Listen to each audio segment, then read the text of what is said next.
First off, right in this episode, we got to see Coast City, home to Green Lantern and Ferris Airlines, eventually owned by Carol Ferris, a Star Sapphire. This excited me so much. I did like the shapeshifter though. I feel it may have fit a bit better on Arrow than Flash. The salute the shapeshifter kept doing was a bit dumb. It bothered me a little bit, but maybe I just don't like the whole salute thing. And I didn't really understand why Barry couldn't use, his super speed to catch the shapeshifter. Why does Barry ever let them talk?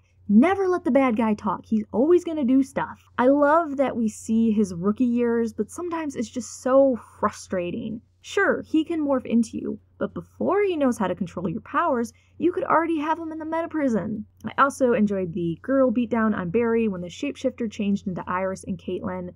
Again though, not sure why he hesitated in grabbing the dude or why it even fazed Barry when he changed. You saw him change, Barry! I think it's of note, Barry did wail on Eddie's image the hardest. The ending with the shapeshifter was also super sad. He's in the meta prison and they ask to see who he really is, and he can't even remember. And while he's repeating, I can't remember, Wells is like, well, good game, night night.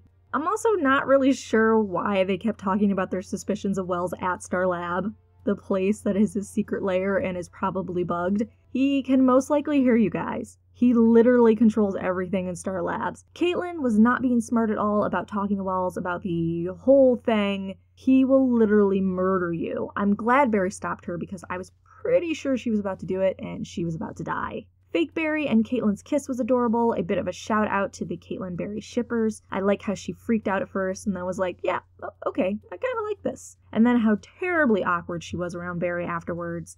Cisco's fangirling all over the Black Canary, priceless.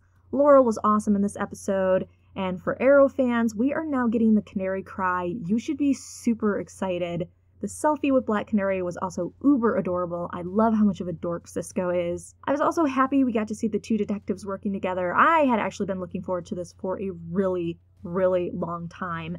And we also got a lot of forward movement in uncovering the whole Dr. Wells plot. Interesting that the Reverse Flash or Thawne didn't decide to dissolve Harrison Wells' body in acid or something to make sure that his body was never uncovered. It seems a little sloppy for him, but who knows? This guy is a little insane, so. It does also look like Joe may have helped patch up things between Lance and Laurel. Now, in contrast, Joe and Wells' conversation was creepy. I don't think Wells is ever not sinister, but him buddying up to Joe again makes me very suspicious. What is he up to?